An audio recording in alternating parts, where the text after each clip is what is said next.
as antigas tradições de conhecimento, a água está relacionada com os nossos sentimentos mais profundos. E emoções e sentimentos estão intimamente relacionados com a nossa porção feminina, né? Que diz respeito à aceitação, que diz respeito à receptividade. A consciência humana ela é estruturada através da união do masculino e do feminino. A água na mitologia é lindo porque, por exemplo, o oceano representa o inconsciente. Então é dali que todas as coisas nascem. Então os heróis, quando eles fazem a travessia do oceano, como Ulisses quando ele volta para casa, ou como alguns dos trabalhos de Hércules, o que ele está fazendo é adquirir consciência. É sair do estado inconsciente para o estado consciente. E essa consciência, ela sempre vem pela percepção das emoções. E aí está de novo muito claro na palavra, porque a palavra emoção é em moção, é em movimento, em fluxo. Se você observar, a água nunca impõe a cor dela a nenhuma outra substância. Ela simplesmente aceita tudo o que você oferece para ela, de uma forma completamente passiva, gentil, amorosa. Quem tem na mitologia a ver com a água também é a Vênus. A Vênus é o amor como o elemento que liga e conecta todas as coisas. E a água é o que conecta. Se você pensar, por exemplo, a terra, você não consegue moldar nada só com terra. Você só consegue moldar alguma coisa quando você tem terra com água. E aí ela vira algo, porque a estrutura sem a emoção não acontece nada. Por isso que a Vênus é a que dá a liga em tudo. E a Vênus sempre nasce da água, porque nasce das nossas emoções e, sobretudo, da gente surfar nelas, da gente entender. E aos poucos nós fomos tendo pesquisadores como Masaru Emoto, que fez uma grande pesquisa com os cristais de gelo, que era a maneira que ele tinha de poder fotografar a água. E uma coisa muito interessante é a gente perceber que quando nós falamos obrigado, graças, thank you, arigato, os cristais tomam forma diferente, mas todos eles são harmônicos e muito bonitos. E quando você fala uma frase, você está sujo, faça isso, diferente de por favor me dê isso, a vitalidade se destrói completamente. Olha a configuração da transformação da essência da água através das palavras. Cada elemento físico tem uma inteligência interna, divina, energética. E segundo Kabbalah, a água é chamada a luz líquida. Agora, não é uma luz física. A luz, segundo Kabbalah, é um código que representa aquela fonte infinita da abundância, da vida, da energia cósmica, da vitalidade, tudo depende da energia que o ser humano injeta para o universo em geral e também a água. Está tão clara a relação da água com a gente, e é só ver o que acontece com as emoções com a água. Se está com medo, você seca. Se está triste, você chora. Se fica com tesão, você fica úmido. Nós somos aquosos, porque nós somos 70%, a criança nasce com quase 85% de água. A nossa vida inicia-se na água e ela é água quase que o tempo todo. Esse fluir do que somos nós e que é o fluir do tempo, o fluir da vida, uma transformação incessante. A água que nos mata a sede, que nos purifica, que nos limpa. E a nossa atmosfera é líquida, tanto que nós falamos da umidade do ar. Então nós estamos vivendo no mundo aquoso e está tudo interrelacionado e se comunicando. Então é muito evidente a relação que tem entre a maneira como a gente trabalha as nossas emoções, a maneira como a gente trabalha as nossas águas, a nossa circulação e a maneira como a gente acabou tratando as águas de fora. Elas são um reflexo idêntico uma das outras. E se a gente não percebe isso, não resolve nem a coisa das águas de dentro, nem as coisas da água de fora. E quando você trata uma, você percebe a outra e vice-versa.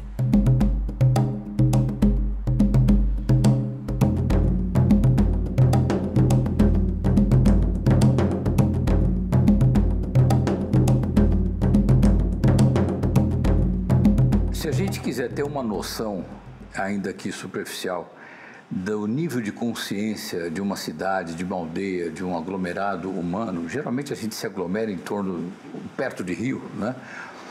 É só dar uma olhadinha no estado desse rio. Qualquer aglomerado urbano surgiu na história do planeta sempre em função de um corpo hídrico. Todas as cidades, todos os aglomerados humanos têm como uma premissa a água. E a água fácil, a água pronta, ou seja, a água do rio. Quando eu chego num lugar, a primeira coisa que eu gosto de fazer, de verdade, antes de olhar para as casas, conhecer as pessoas, ser apresentado para o lugar, é deixar o rio me contar sobre o que está acontecendo lá. Então, procuro um rio, bater o olho no rio, 30 segundos, eu já sei o que está acontecendo, onde é que estão os nós daquele lugar, né? E o que está acontecendo com a educação, com a cultura, com as políticas públicas, com o empoderamento social, com a mobilização, né? O Rio está falando tudo isso pra gente.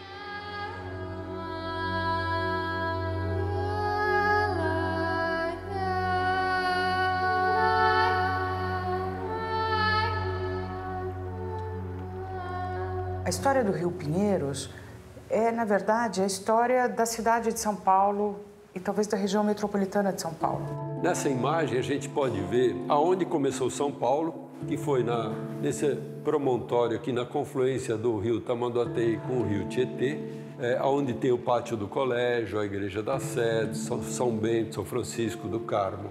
Nós temos em amarelo as várzeas dos rios, né? Então vocês podem notar que elas são muito extensas. A ocupação dessas áreas baixas colocou uma vulnerabilidade adicional na cidade.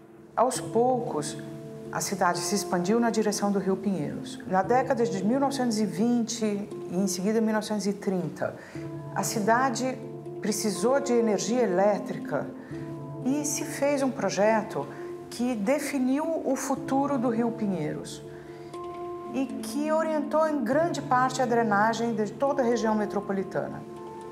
O Rio Pinheiros foi canalizado, era um rio todo cheio de meandros, com várzeas, lagoas, brejos. Ele foi canalizado, foi retificado e foram feitas 3 represas. Uma na foz do Rio Pinheiros, junto do Rio Tietê. Uma outra na região onde hoje nós temos o Morumbi, a represa de Traição. E outra em Pedreira, que é na região de Santo Amaro. Essas 3 represas receberam também bombas, turbinas, para levar o rio para a região das suas nascentes. E criou a represa Billings.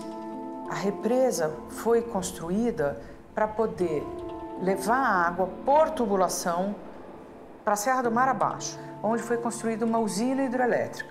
A energia elétrica produzida na usina de Henry Borden é mandada depois para a região metropolitana e foi essa energia elétrica que viabilizou o crescimento da região metropolitana e o início da industrialização do país.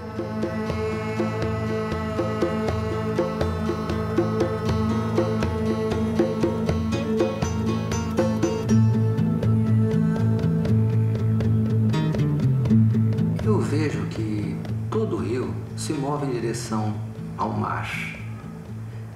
E o mar está sempre recebendo todos os rios. Mesmo que o fluxo natural do rio seja em direção ao mar, nem sempre é possível ele atingir a meta. Mas isso é parte do movimento natural. Às vezes o rio realmente encontra um obstáculo natural, às vezes ele se torna deserto. Às vezes ele volta às nuvens e depois volta para cá de novo na forma de chuva. E assim é a vida. Assim somos nós, enquanto rios, em direção ao oceano. Nós, enquanto almas individuais, se movendo em direção à unidade. Nós passamos também por desafios, mas desafios naturais, que faz parte do nosso próprio processo.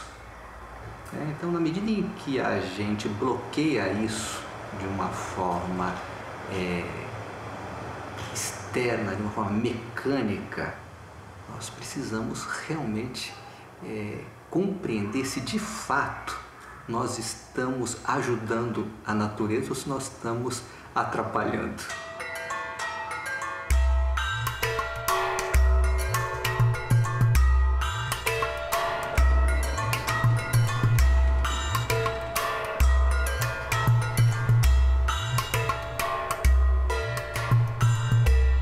A represa Billings foi construída para que houvesse a reversão do rio Tietê e rio Pinheiros, enchendo o reservatório Billings, e esse reservatório verte lá para Cubatão, na usina Henry Borden. Nós, com isso, geramos um problema ambiental imenso, que não foi previsto naquela ocasião. Não foi previsto porque não se pensou que a região metropolitana ia receber tamanha quantidade de pessoas, 21 milhões de habitantes hoje. E que essa população toda ia se instalar num território com uma urbanização muito precária. Precária por quê? Grande parte da população foi se instalando em loteamentos informais, sem infraestrutura urbana e de saneamento, levando esgoto, lixo para dentro dos córregos, impermeabilizando uma área muito vasta, ocupando inclusive beira de córrego, em cima dos córregos, com ruas, avenidas, edificações de todo tipo, baixa renda, alta renda, todos os bairros cresceram dessa forma. E muito lentamente foi se colocando infraestrutura, de saneamento principalmente. E nós não terminamos de fazer isso. Nós ainda temos uma quantidade importante da população sem coleta e tratamento de esgoto. Nós eliminamos as áreas florestadas, os brejos que poderiam infiltrar a água e lentamente alimentar os córregos. Então, o que nós temos no final são canais que recebem muita água de chuva e a maior parte do ano, nesses canais, nós temos só esgoto. E esse esgoto vai para o Rio Pinheiros e depois vai mandado para Billings. A questão é que a opção clara foi de consolidar um modelo de bombeamento. Com o tempo, esse bombeamento de esgoto contaminou a Billings de uma maneira muito séria e que só seria bombeado se tivesse ameaça de enchente. Isso significa que o conjunto de pequenas represas barra o Rio Pinheiros e o Rio Pinheiros, quando nós não temos chuva, quando nós temos um período de estiagem e que os afluentes do Rio Pinheiros mandam muito pouca água, o Rio Pinheiros fica meio paralisado, é uma lagoa. Se você olha por cima dos prédios, você vê que aquele lixo flutuante fica ali meio parado, né? Ele não corre praticamente nunca na direção do Tietê. Fica parado à espera de quando tiver chuvas abundantes, as turbinas serem acionadas e a água do Pinheiros, com uma parcela de água também do Tietê, ser enviada na direção da Billings.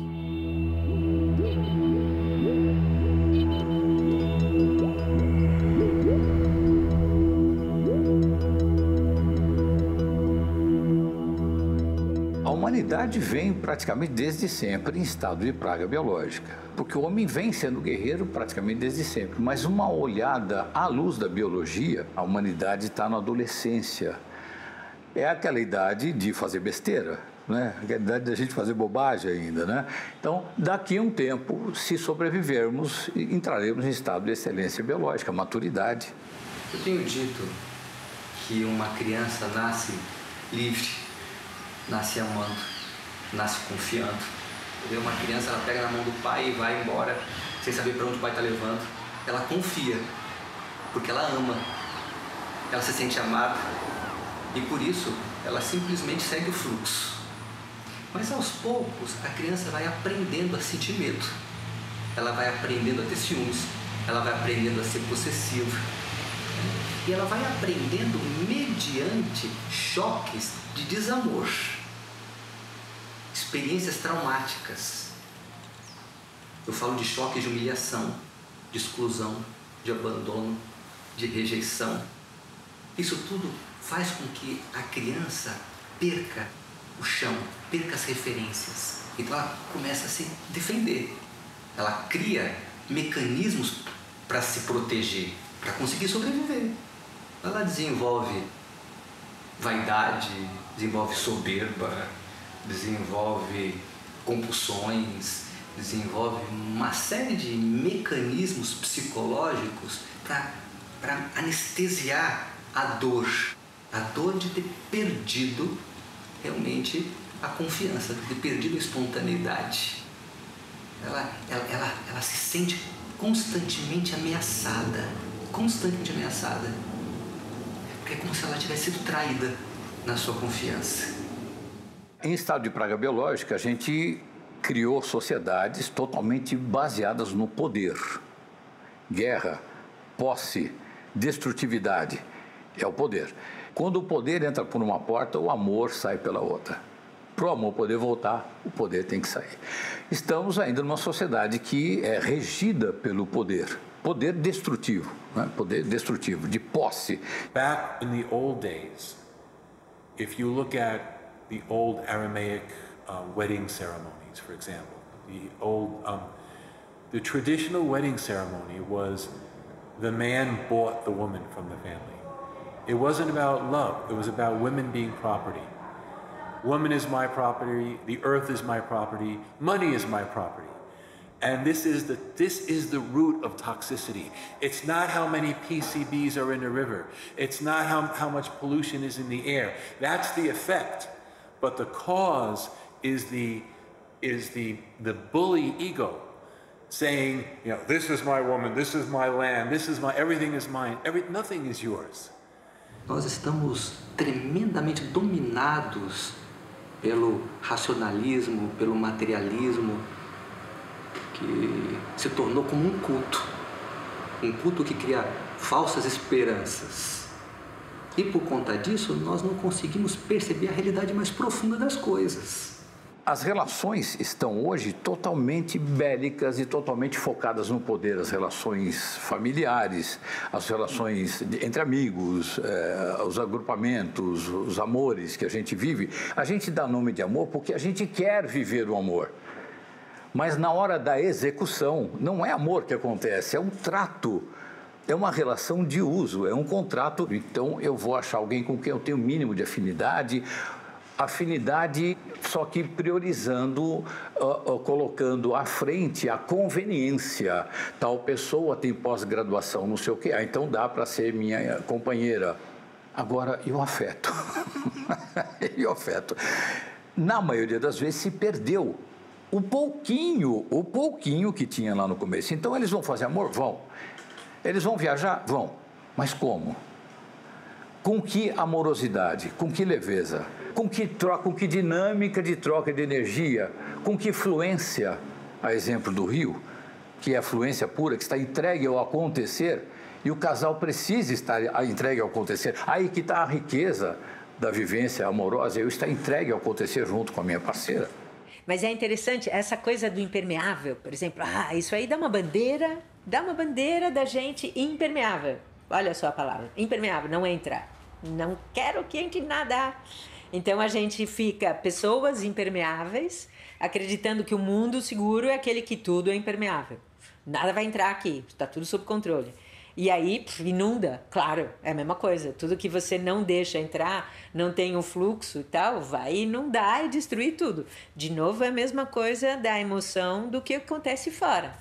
Você conteve, impermeabilizou, não é permeável, não sente, não deixa entrar, se prepara para o tsunami, porque por algum lugar vai sair. A pele é tão linda, né? Porque ela é permeável. E ela é um órgão de percepção maior que tem, justamente porque ela tem essa capacidade de deixar entrar e sair. Se fosse impermeável, imagina, eu não só não conseguiria ser viva, Mas se por acaso fosse, seria viva e idiota, porque não seria capaz de reagir.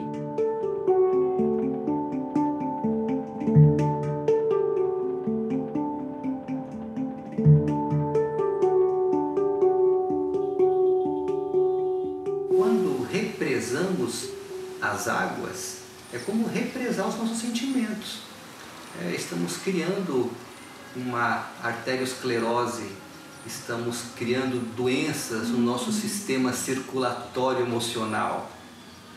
Estamos prendendo a nossa capacidade de ser nós mesmos. E aí você olha fora e fala, meu, como assim? Como é que alguém acha que uma coisa que chama represa faz algum sentido? Chama represa. E represando acontece o quê? É muito claro, se a vida é fluxo, a morte é a falta de fluxo. Então, toda vez que o fluxo é interrompido, isso traz doença, é inevitável.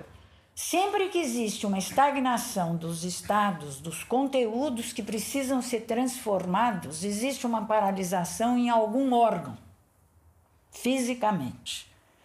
Então, eu acredito que essa estagnação é reflexo de uma estagnação que está acontecendo em outros estados, nos pensamentos, nos sentimentos. Porque a água parada não é benéfica, como emoções em nós. Se nós queremos guardar uma emoção, segurar uma emoção, ela nos trava. Trava o diafragma, a respiração fica dura, o corpo fica enrijecido e os nossos relacionamentos deixam de fluir. Então é preciso encontrar esse contato com as emoções e conhecê-las para poder utilizar de forma adequada. Não pode negar nem aprisionar. Até na metáfora, se a gente pensa que rio é vida e que o mar é o coletivo que junta tudo, olha o que acontece com essa ideia de inversão de fluxo. Qual é a relação com o inconsciente e com o supraconsciente quando você tem o teu fluxo retido e invertido? Vira contra você mesmo. E aí vira perversão, vira violência, vira tudo isso, é a mesma coisa. Então, como dizia Mahatma Gandhi, qualquer coisa que possa impedir a autorrealização individual é uma violência. A gente pensa que violência é só tiro, soco, etc., né?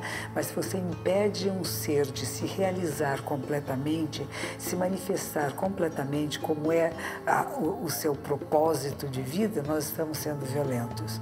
Violentos com pessoas e violentos com a natureza. Um rio que nós paramos, que nós estagnamos, nós estamos sendo violentos com essas águas. Nós somos violentos com pessoas que nós não permitimos que se manifestem. Somos violentos com pessoas que nós não permitimos que governem. Somos violentos com pessoas que nós impedimos o seu desenvolvimento como pessoa, que nós queremos controlar e dominar. Se a água tem essa capacidade de transmitir informação, como mostram os experimentos, por exemplo, do Masaru Emoto, né? Imagina a informação de um rio impedido de correr no seu fluxo. Nós estamos nutridos por essa informação. Eu queria ir para lá, mas não dá. Você está sempre na contramão. A gente está recebendo essa informação o tempo inteiro. Então, isso deve estar interferindo na gente de alguma maneira. Quem está doente não é o rio. Quem está doente somos nós. A gente olha para o Rio Pinheiros, para o Rio Tietê, eu não vejo um rio doente, eu vejo uma cidade doente. Eu vejo pessoas doentes.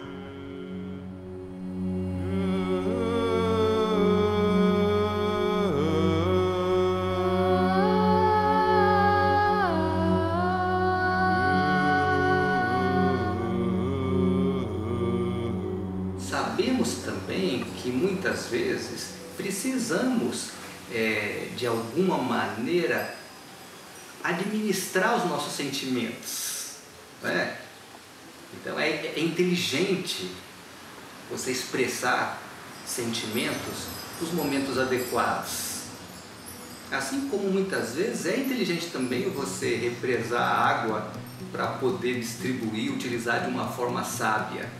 Mas de uma forma sábia. De uma forma sábia. Existe muito pouca inteligência na forma como temos escolhido gerenciar os nossos recursos, inclusive o próprio sistema hídrico.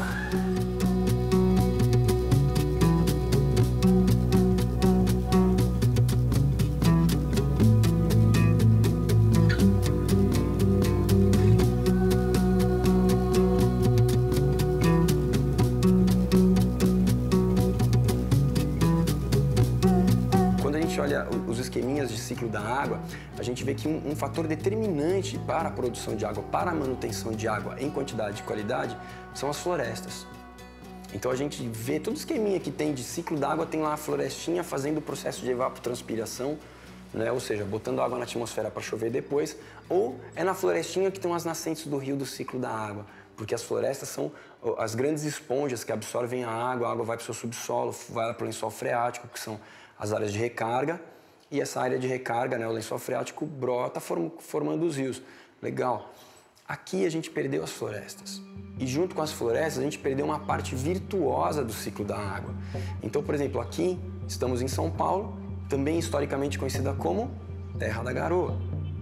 Cadê a garoa?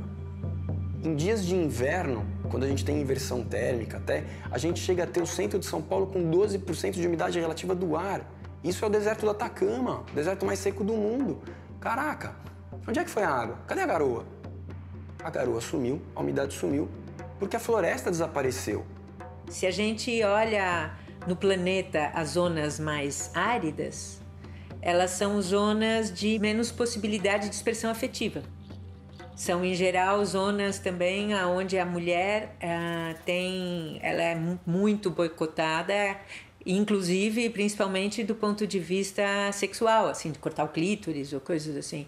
E se existe uma relação? E se as águas que brotam da gente com as emoções e as águas que brotam da gente no sexo mesmo, que é uma forma extremamente sofisticada de mudança de estado, não tem a ver com as águas de tudo. E aonde há desafeto, aonde há atrito, aonde há desamor, aonde há menos possibilidade de liberdade, inclusive sexual, há seca.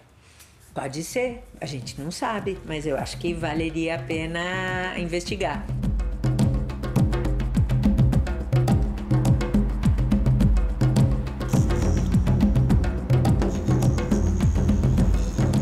Quando você olha para o Pinheiros, você não está olhando para um rio simplesmente, você está olhando para um espelho. Então, na verdade, o Pinheiros não é aquilo. O Pinheiros é um rio. Quando a gente diz assim, pô, o Pinheiros está fedendo pra caramba, hoje a gente está cometendo um super erro. O Pinheiros não tem cheiro. O cheiro é nosso. A gente está vendo um espelho de como a sociedade vê esse rio. Ou não vê. Porque, na verdade, já acha que aquilo é um canal, que é um esgoto a céu aberto, etc. Né? Você não limpa um rio de maneira nenhuma, uma bacia ou recupera um ambiente, se o saneamento não começar num primeiro... Tem um lugar para começar. Um lugar que, se não começar por ali, não limpa. Aqui. Você tem que começar a separar esgoto de água aqui. No olhar, na mente, na sua maneira de ver, na sua maneira de pensar o ambiente.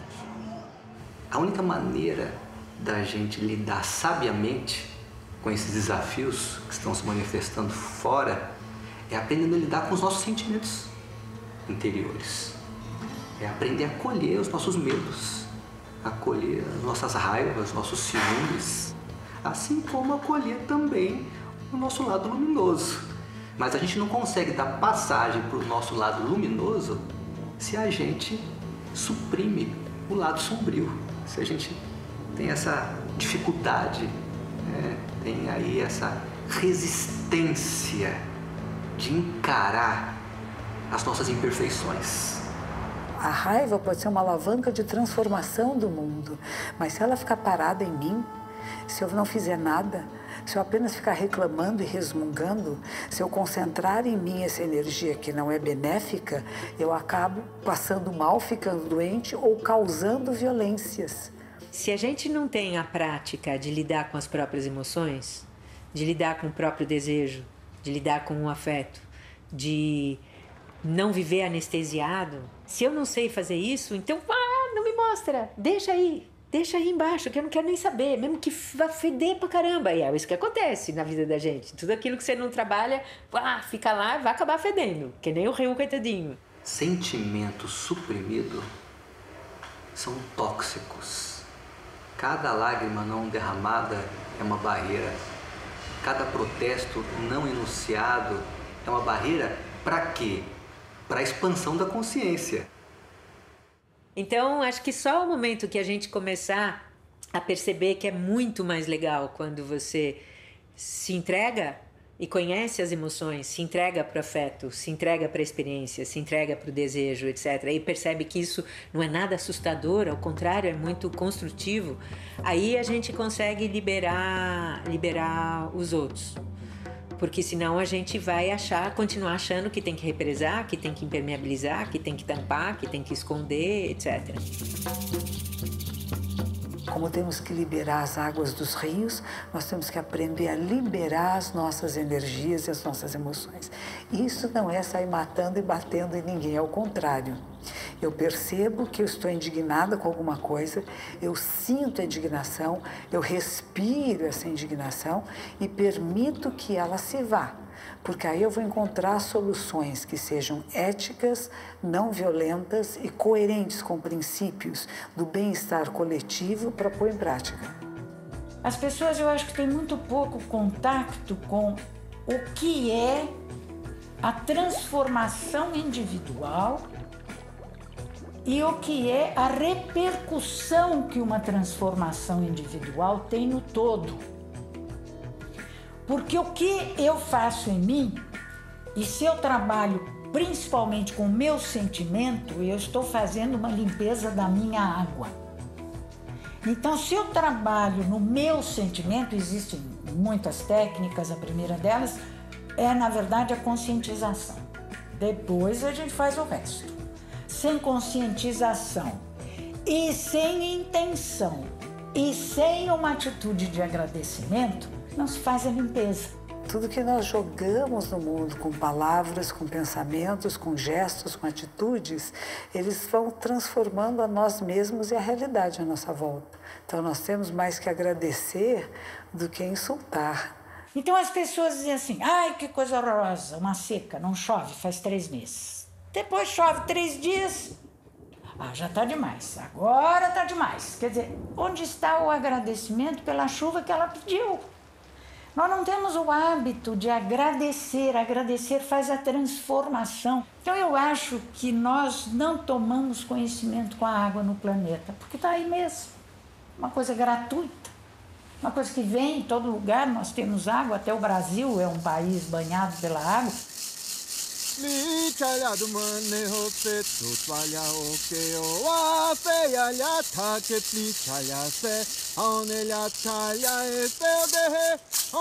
Eu digo que o branco está se conscientizando cada dia mais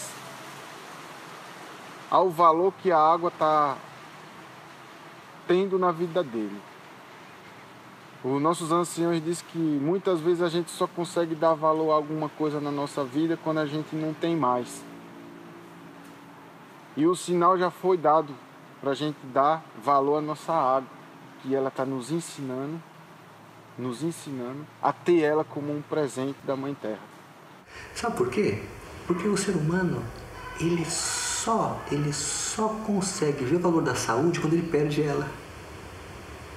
Ele só consegue ver o valor de alguma coisa quando ele perde. Infelizmente é assim que o ser humano funciona. Vamos sim se unir para manter a natureza intacta. Manter os rios, tentar manter os rios sempre cheios. Não poluir. Não desmatar para que a floresta possa chorar água para nós. Porque nós não estamos preparados para a seca.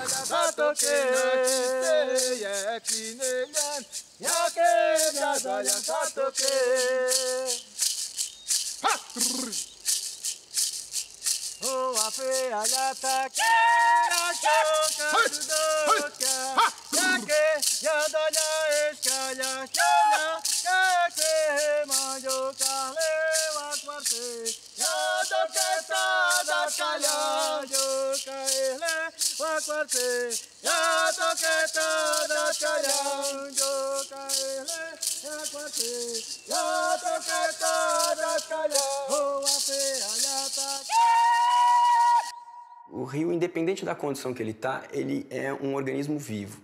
Então, assim que, partindo dessa premissa que ele é um organismo vivo, todo organismo vivo tem uma condição natural de se regenerar, de cicatrizar. A cicatrização do rio é a sua autodepuração.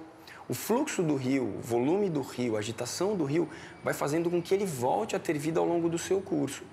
Então, a gente pega, por exemplo, no caso aqui da metrópole de São Paulo, que tem seus grandes rios, suas grandes veias poluídas, a gente vai ter que ter um tempo de circulação até com que a paisagem, até com que os meandros do rio, as quedas do rio vão oxigenando essa água, de modo que as bactérias que vivem naquele rio têm oxigênio suficiente para consumir a matéria orgânica que nós jogamos no rio, e com isso ela vai passando pouco a pouco por um processo de depuração. Todo rio passa por isso.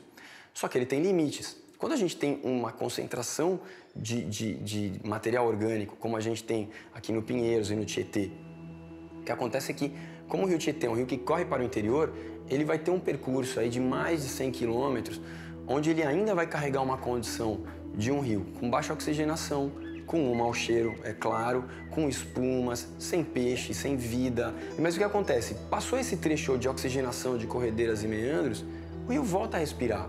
Então é muito doido a gente ver esse processo de autodepuração.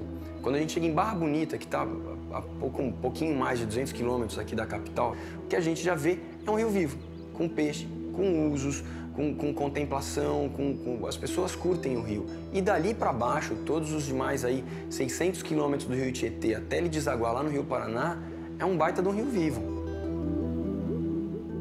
Enxergando isso como um rio e não como um canal que ele está hoje, esse rio merece correr. Ele merece muito mais do que ele recebe hoje enquanto qualidade, enquanto carinho.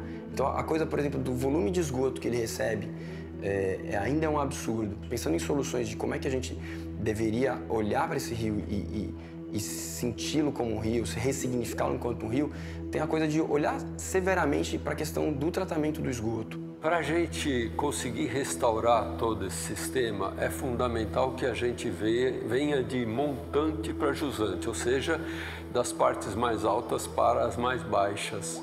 Com isso, a gente vai restaurando e garantindo as cabeceiras dos rios, que são locais fundamentais, são locais chaves para permitir a surgência, para permitir que essa água flua. E nesse sentido, à medida em que essas águas vão passando pelas áreas urbanizadas, os esgotos dessas áreas urbanizadas também devem ser tratados para que não ocorra como aqui nas cabeceiras do Tietê, em que logo que ele sai ali das nascentes em Salesópolis, ele já vai recebendo cargas enormes de esgoto, então ele morre.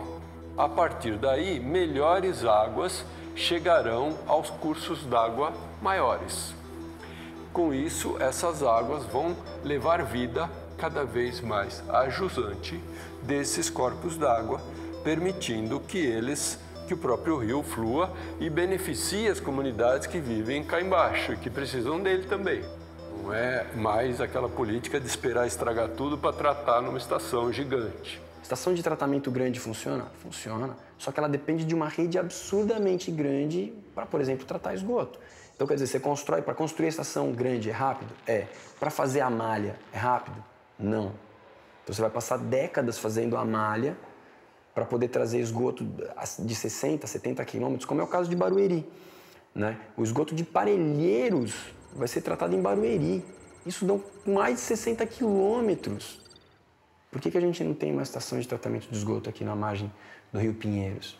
Ao invés de exportar todo esse esgoto lá para Barueri, por que a gente não fez uma planta menor aqui e tratou com eficiência, rapidez, velocidade o esgoto que é produzido aqui na Zona Sul? A gente ficou refém dessas opções ou dessa visão velha, tecnicamente velha. Porque, por exemplo, hoje em dia nós temos engenheiros pensando em pequenas plantas diversificadas para tratar o esgoto, seja o biodigestor, seja os mais alternativos, as bacias de evapotranspiração, seja pequenas ETs, tem vários modelos diferentes, que você pode tratar localmente, né? E isso é muito rápido, porque você vai construir uma coisa pequena no terreno que daria para construir uma casa, você vai fazer o cano em 4, 5, 6 ruas, quer dizer, é uma obra que numa rua acontece de uma forma muito rápida, muito pouco impactante, e de uma forma muito rápida você devolve a qualidade para aquela região. É fundamental a descentralização do tratamento dos esgotos, pelo menos em níveis que seja possível num primeiro momento, para que as vazões mais limpas sejam garantidas e, com isso, usos melhores possam ser feitos dessas águas. O Pinheiro, sendo um afluente do Rio Tietê, ele contribuiria diretamente, tendo melhor qualidade, para que de fato a gente tivesse um volume maior de água no Tietê, uma depuração mais rápida dessas águas, né? E a partir do momento que a gente tem essa mobilização, o que a gente mais quer é que essa mancha de poluição que hoje em dia desce o Rio Tietê, ela vá se aproximando cada vez mais da cidade e cada vez ela fique mais fraca aqui dentro da cidade, né? De modo que a gente volte a ter rios vivos e úteis, né?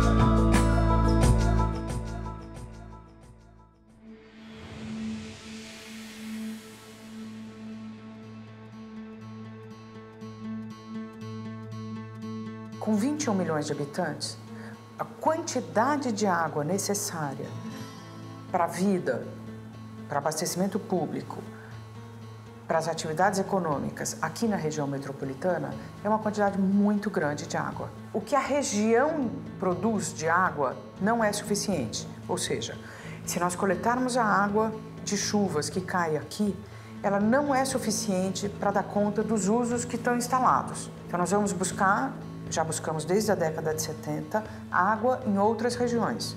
Nós fazemos isso em prejuízo dessas outras regiões. As outras regiões se ressentem dessa retirada de água. Então, quanto mais a região metropolitana de São Paulo trabalhar para ser autossuficiente em termos de água, para diminuir a sua dependência de outras regiões, ela vai ser mais sustentável. Só que ao longo do tempo, isso foi comecinho da década de 90, a gente teve um período de escassez de água muito grande, a represa Guarapiranga praticamente secou e tiveram a ideia de fazer a transposição de um dos braços da Billings, o Taquacetuba, para a represa Guarapiranga, para ajudar no abastecimento da Guarapiranga. Ou seja, a gente está tirando água da Billings, que recebe o Rio Pinheiros, e jogando na Guarapiranga, que abastece 5 milhões e meio de pessoas atualmente aqui na metrópole. Essa crise, ela é uma transição de achar que tudo é escasso e a gente percebe as coisas como escassas porque o foco estava no consumo e nas coisas tangíveis. O que vale? Vale o que é coisa tangível. Ah, coisa tangível você consumiu, ela acabou. Então, uau, tudo é escasso. Então, nós vamos brigar por isso e a gente vai tentar conter o máximo possível porque vai acabar. Só que não é assim, porque tem coisas que não se consomem com o uso, mas que se multiplicam com o uso. E essas coisas são também as que mais importam, porque é tudo que tem a ver com conhecimento, tudo que tem a ver com relações, tudo que tem a ver com colaboração, tudo que tem a ver com experiência. Tudo isso não se consome, mas se multiplica. Quanto mais você faz, mais tem. E a principal resistência que observamos é o medo da escassez, é o medo de que vai faltar, né? Então, assim como nós somos dominados pelo medo de expressar a espontaneidade porque vamos ser machucados, esse mesmo medo se manifesta exteriormente. Temos medo de que vai faltar energia, temos medo de que vai faltar água, temos medo de que se nós fizermos aquilo que precisa ser feito, haverá falta, haverá escassez. Mas perceba que isso é um círculo vicioso, é um círculo sadomasoquista que está gerando cada vez mais falta, cada vez mais sofrimento, cada vez mais medo. Então nós precisamos ter coragem de interromper esse círculo vicioso. Imagina o seguinte, olha como seria uma metáfora. Que nem a gente está guardando a água, né? Então diz assim, guarda a água para poder gerar energia. Então eu vou fazer o seguinte, eu não vou gostar de ninguém, eu não vou me relacionar, eu não vou conversar, eu não vou falar nada. Aí eu vou guardar bastante amor. E quando eu tiver com bastante amor, aí o quê? Aí o que acontece se eu passo anos sem gostar, sem falar, sem cuidar, sem me relacionar? É evidente que toda a minha capacidade de gostar desaparece. E eu fico afogado em tudo que se pode imaginar. É a mesma lógica. Como assim acumular? Não faz o menor sentido o acúmulo.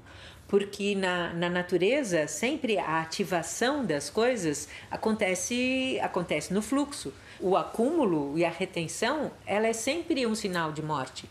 Eu acho que a gente tem dentro de nós um pouco disto, de ter medo de faltar, não é? A gente ficou com um pequeno trauma e é um trauma coletivo, não é individual, né? Precisamos ter. One of the other really destructive belief systems is the belief that in order to be healthy, the economy has to grow. The economy is nothing but a subset of ecology. If you think you have to grow to be healthy, that's like saying you never get older than 18. You know, you grow when you're young, and then you stay the same for a while, then you kind of let things go. In the natural order of things, there is not growth, but there is growth and then diminishment and circulation. There's like the changing of the seasons. In order to grow, what happens is governments have to borrow money and charge interest. In order to pay that interest, people have to produce more. Every year you have to make more money because every year the prices go higher. Because every year you have to have a greater gross national product. If you really look underneath this growth mania, I have to build the tallest building, I have to make the most money, I have to be the fastest, there's tremendous scarcity. The root of the scarcity paradigm is, I'm no good. There's something wrong with me. If you believe deep inside yourself, you may not be conscious of it, but if you think there's something fundamentally wrong with you, you will compensate, you will inflate, you'll become a millionaire or want to have like 1,000 wives. Or I remember Imelda Marcos in the Philippines, she had 2,000 pairs of shoes. Who the hell needs 2,000 pairs of shoes? This is scarcity, this is not abundance. Abundance means really appreciating what is there and honoring what is there and just we use what we need. No balancinho eu vou, ao seu ladinho eu vou, cantarolando nessas águas do amor. Em águas claras eu vou, soltando medo assim vou, porque só posso fazer parte deste amor. Uma coisa assim que a gente tem essa cultura que o colonizador deixou na gente da infinitude dos recursos. Então parece que nunca vai acabar. Talvez nunca acabe em quantidade, mas a qualidade foi embora. A gente não tem mais como aproveitar grande parte dos nossos recursos aqui. Então o que a gente tem feito? A gente continua buscando cada vez mais longe a água. E quanto mais longe a gente vai, a gente passa a ter, primeiro, problemas de ordem legal e problemas de brigas mesmo pela água, de conflitos instalados, né? Porque a gente está indo pegar água dos vizinhos. Porque aqui a gente não tem mais água. Ou melhor, a gente tem água. Só que a água está poluída. E a gente não quer usar água poluída, né? E ao invés da gente olhar para nós mesmos e falar, pô, vamos cuidar dessa água, a gente prospecta água mais longe, como a história da NASA, buscando água em outros planetas, se a água já está aqui. Então vamos cuidar da água que está aqui, vamos virar os holofotes para dentro, né? E falar, pô, vamos cuidar dessa água interior, dessa água que já está aqui dentro da cidade ou das cidades. Não faz sentido, né, a gente buscar água cada vez mais longe para cada vez produzir mais esgoto aqui. Qual é a solução para São Paulo? É usar o que nós chamamos de a água de dentro. é a água que está aqui na forma de esgoto. Todo esgoto que é tratado gera água de reuso. Para onde vai essa água? Se a gente for pensar no quanto de água a gente consome, é equivalente ou praticamente equivalente ao quanto de água de reuso a gente vai produzir. Na verdade, só existe uma determinada quantidade de água, a água que está no mundo. Não se faz água nova e nós estamos sempre reutilizando essa água.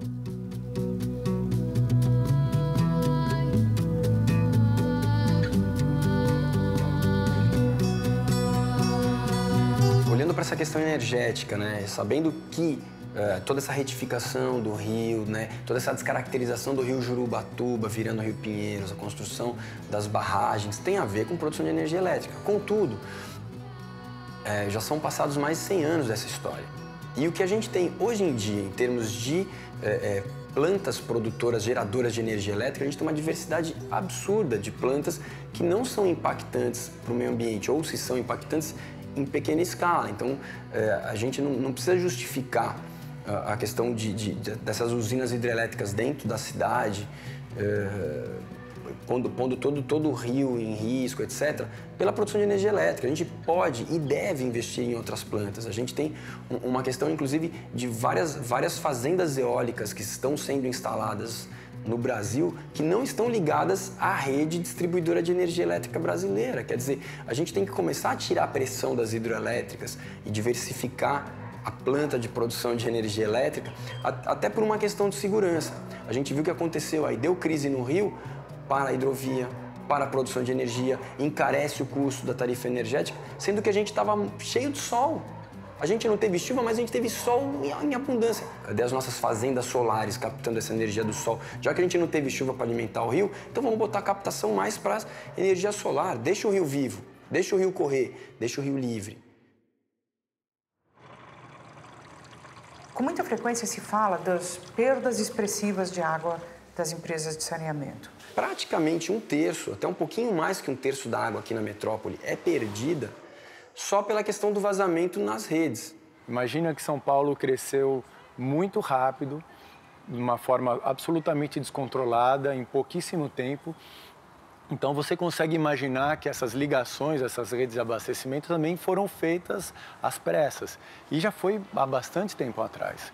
Então a gente tem perdas significativas de água. Isso aí passa a ser um outro crime, uma outra ineficiência que a gente tem no sistema. É como se você pensasse num paciente com hemorragia numa mesa cirúrgica, em que você quer fazer uma transfusão de sangue, mas ele ainda está perdendo sangue. Não faz sentido. Primeiro você estanca, depois você faz a transfusão.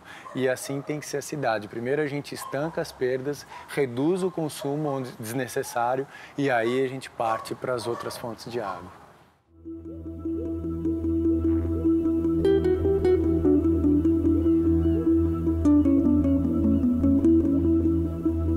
Nós estamos vivendo uma mudança de paradigma que funcionou até agora e não funciona mais. Que paradigma era esse? O paradigma de ter razão, de ser verdade. O paradigma que nós chamamos, podemos fazer uma comparação, é um paradigma mais mental. E nós estamos entrando num outro paradigma em que já devíamos ter entrado há muito tempo, mas essa resistência existe na população de mais de 2.500 anos, em que é o paradigma dos valores de Estado. Compaixão, aceitação, entrega. The new paradigm I call the age of Shakti. Shakti is a maternal principle, it's a female principle. One of the reasons that we have laid waste to the earth, one of the reasons that the rivers and the forests are in such bad shape, one of the reasons why the bees are disappearing, one of the reasons why genetic engineered food is taking over, automatically, is because we have forgotten Shakti, we have forgotten the feminine side of life. The feminine side of life is not just a question of gender, it's not whether you're a man or woman. It's your ability to feel and your ability to kinesthetically sense the world. Esse feminino é uma manifestação da mãe. Em última instância, as águas são uma representação da mãe. E como é que nós estamos em relação à nossa mãe? Como que nós estamos em relação à nossa mãe? Se guardamos mágoas, ressentimentos, se no mais profundo temos raiva, e às vezes a raiva até mesmo na sua manifestação passiva, que é a indiferença, é assim que a gente vai tratar a natureza. É assim que nós vamos tratar as águas, as florestas, os animais. E nos dividimos e nos partimos em partidos diferentes, em grupos de futebol diferentes e lutamos. Mas imagine 2 times de futebol e as torcidas que se odeiam, mas os jogadores pulam de um time para outro. O que é isto? E se não houver 2 times, não há jogo? Começar a respeitar mais é a mesma coisa. Eu respeito a vida, eu respeito a água. Como é que eu restauro as águas? Como é que eu restauro a energia, a vida dos rios? Como é que eu restauro a justiça? Como é que eu restauro os sistemas educacionais? A minha visão de geografia e de história, que ainda é muito violenta, agressiva. Nós aprendemos história que é das guerras e as histórias da paz. E as histórias dos grandes acordos, dos povos que não lutaram e que se uniram para um bem comum. Nós não sabemos disso. Aí dá a impressão que só existe uma solução, que é a guerra e o conflito. The whole idea of belief systems is the understanding that everything is coming out of consciousness. If countries feel that they need to spend half of their gross domestic product on an army, it's because of the consciousness of fear. And that consciousness of fear is not unjustified. I mean, there have been wars, there have been oppressions, these things are our history. The question is, as the Irish writer James Joyce once said, history is a nightmare from which we are trying to awaken. We don't want to repeat the history. We want to heal the history. Então eu acho que a gente está sendo chamado agora, porque infelizmente o ser humano ele evolui através de 2 coisas, não é? Das informações que ele vai buscar aqui e ali e do livre-arbítrio, não tem outro jeito. E é bom que seja assim, mas então às vezes a gente precisa sofrer um pouco para poder mudar de rumo. Então, se a gente faz assim, inverte o binóculo e diz, vamos organizar a sociedade e a economia não em torno do consumir, mas em torno do cuidar, pronto, resolveu. Tem abundância para todo mundo, porque são infinitas as atividades do cuidar. Eu acho que o nosso DNA, que é muito sábio e que quer continuar existindo, está fazendo com que o maior número de seres comece a despertar para essa percepção de que somos vida e que tudo é vida e que temos que cuidar tanto daquilo que falamos, pensamos, sentimos, como aquilo que está fora, porque estamos diretamente relacionados. Eu tenho visto muita mudança acontecer. Eu tenho visto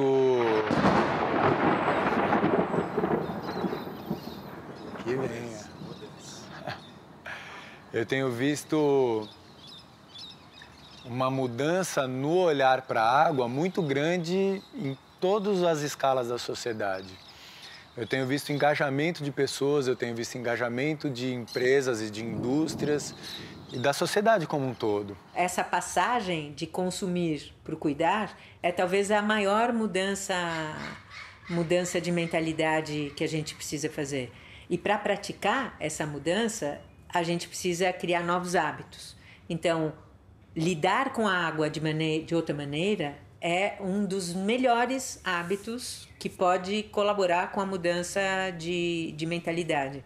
E se você quer ser fluido, e se você quer ter abundância, e se você quer ter afeto, e se você quer ter colaboração, e se você quer ter qualquer tipo de riqueza, se joga no fluxo, porque é do fluxo que isso vai surgir.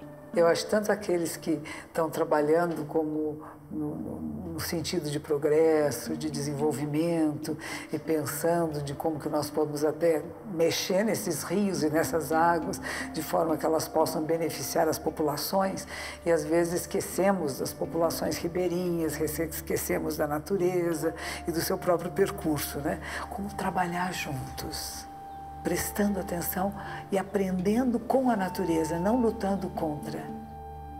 Porque eu acho que esse é o maior problema, nós lutamos contra. Queremos fazer a natureza de forma do meu pensamento, de como eu acho que tinha que ser. Quando eu puder ver que a natureza tem um caminho muito suave e macio, forte e violento também, eu puder unir as minhas forças eu vou criar melhores condições para todos nós, espécie humana, vivermos no planeta em mais harmonia e alegria.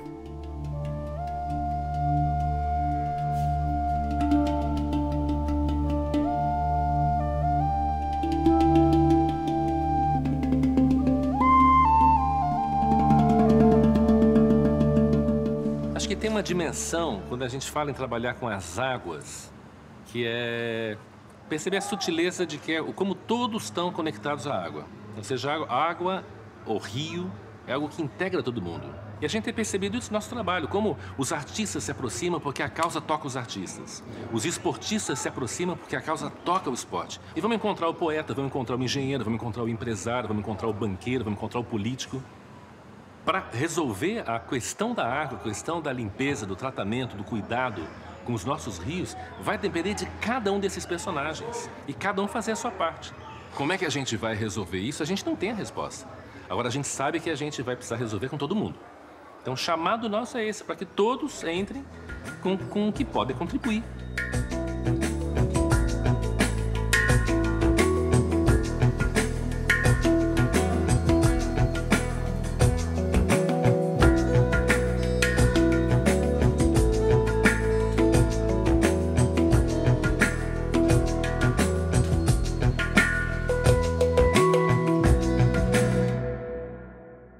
Quando a gente olha um rio limpo, aonde quer que seja, você automaticamente entra num estado mais contemplativo. A tua atividade mental baixa.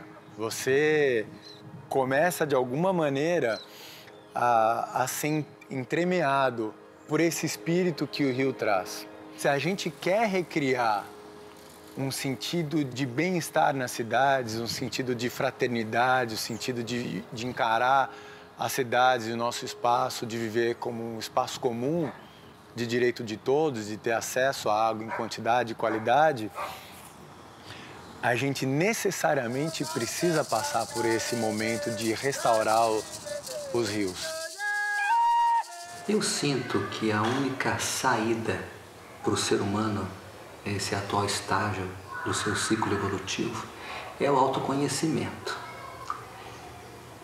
Ele não tem outra saída que não seja olhar para dentro, que não seja entrar em contato com esses sentimentos guardados e poder acolhê-los, poder compreendê-los, poder transformá-los.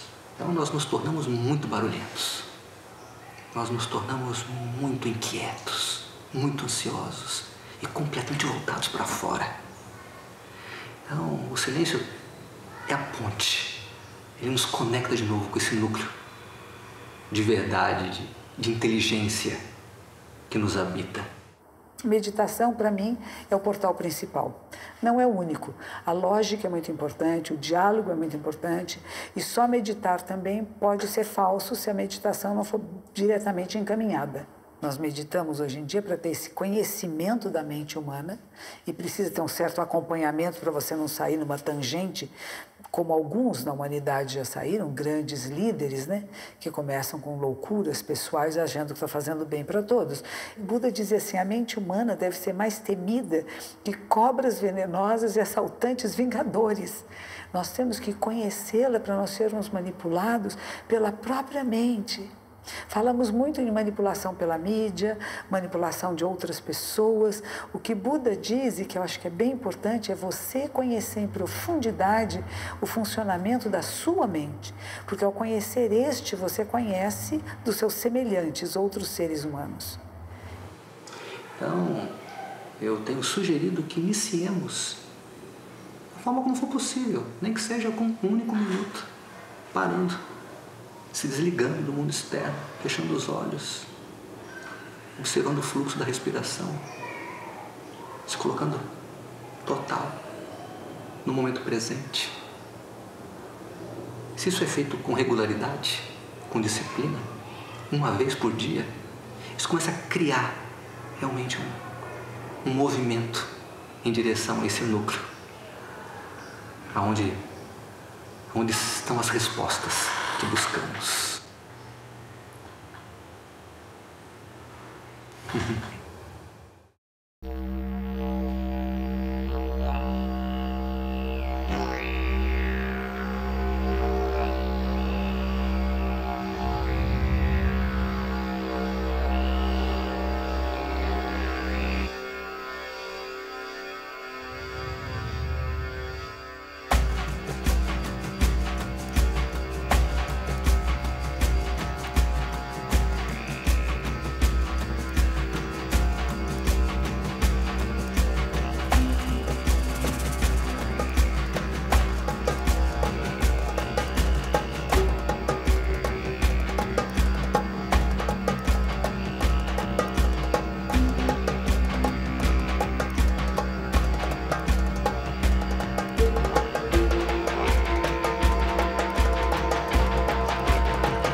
Eu sinto muito, por favor, me perdoe, sou grato, eu te amo.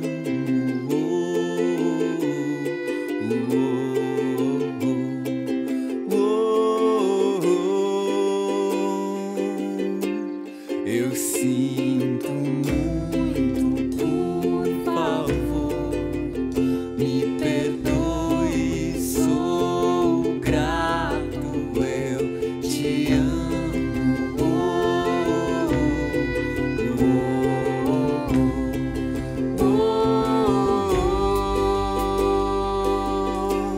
Eu sinto muito, por favor, me perdoe, sou grato, eu te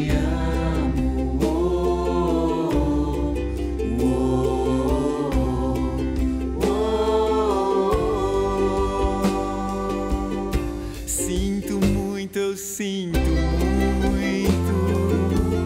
Por favor, me perdoe. Sou grato, eu sou grato. Eu te amo, eu te amo.